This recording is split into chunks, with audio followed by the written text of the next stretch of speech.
From the outset, we knew that we wanted story to be one of the big pillars for the Force Unleashed franchise. It really heightens that sense of immersion. It gives you a character that you can relate to, it puts you into the story, and we wanted to tie into the overall saga as well. What made the first film so successful wasn't just the special effects or the fantastic setting. It really was the fact that that was the wrapper around a really compelling, mythic story. Vader is luring you back to him. Yes, I know! When The Force Unleashed released, we were very excited that the story got accolades and awards, and we really took that seriously and evolved the story for The Force Unleashed 2. The fact that George allowed us to fill the gap between episode 3 and 4 gave us not only a challenge, but also a responsibility to the fans. So the story that fits between episode 3 and 4 has to make sense. It is a time period that hasn't been very well defined in the past. Darth Vader is hunting down the last of the Jedi, the Rebel Alliance is really fledgling, and the Empire is really locking down control of the whole galaxy. Force Unleashed 1 ended where Secret Apprentice saved the rebellion by sacrificing himself, and we thought that was a great place to take off. The big question now has become, how did that happen? The story for The Force Unleashed 2 really evolved. It became a lot darker, a lot grittier, and most importantly to me, a lot more personal. And we decided to allow the apprentice to grow up and to become much more self-aware. And he went from being Secret Apprentice to somebody that we actually call a name, Starkiller. He's actually a person. And he introspectively is trying to figure out why he keeps doing what he's told, and actually decides that maybe he shouldn't be doing what he's told. He should actually go out there and pursue his own identity and figure out who he is.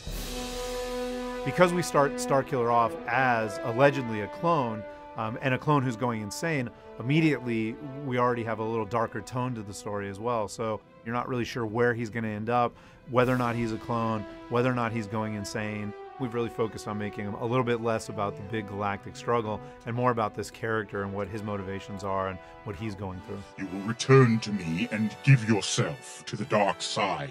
Every time we do a Star Wars game, we're always trying to expand the Star Wars universe. So Force Unleashed is a great franchise because for fans of Star Wars, you're able to play it and see things that are familiar to you. You're able to see Darth Vader and learn more about him. You're able to see Princess Leia and what she's doing during this time period and see the formation of the Rebel Alliance and how the galaxy is evolving.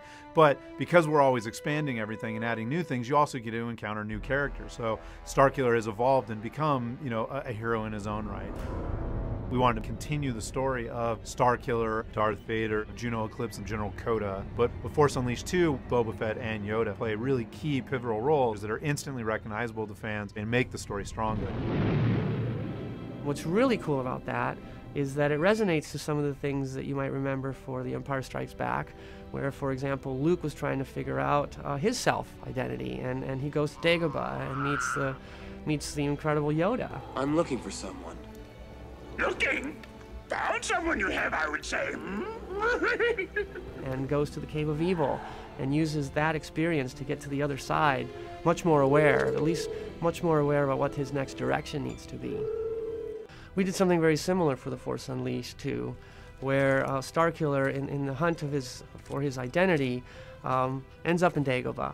He, of course, comes across Jedi Master Yoda. However, he doesn't know who Yoda is. Yoda is just this kind of creature that he discovers guarding what we call the Cave of Evil, this place of immense power on Dagobah, where Luke Skywalker had his vision of Darth Vader in Empire Strikes Back. Something lost.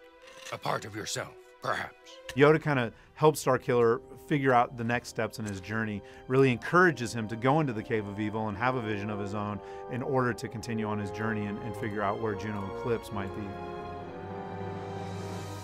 Early in the story process, one of the designers suggested, well, what if Boba Fett tried to spirit Juno Eclipse away? We know from a lot of the expanded universe that Boba Fett has been working for the Empire, and it made sense that Vader would hire somebody like Boba Fett to help him track down Starkiller. Boba Fett plays a key part in making sure that somehow Darth Vader gets to find Starkiller again. One of our mantras has been familiar but new. We really want to put elements into the game that feel familiar, but put a new spin on them or introduce things in a new way. I think that as a very young medium, we really haven't scratched the surface in terms of the types of stories we can tell and how different those stories can be from things like film or novels, and that's really exciting too. So I'm really glad that we're constantly focused on telling new stories and finding new ways to tell those stories too.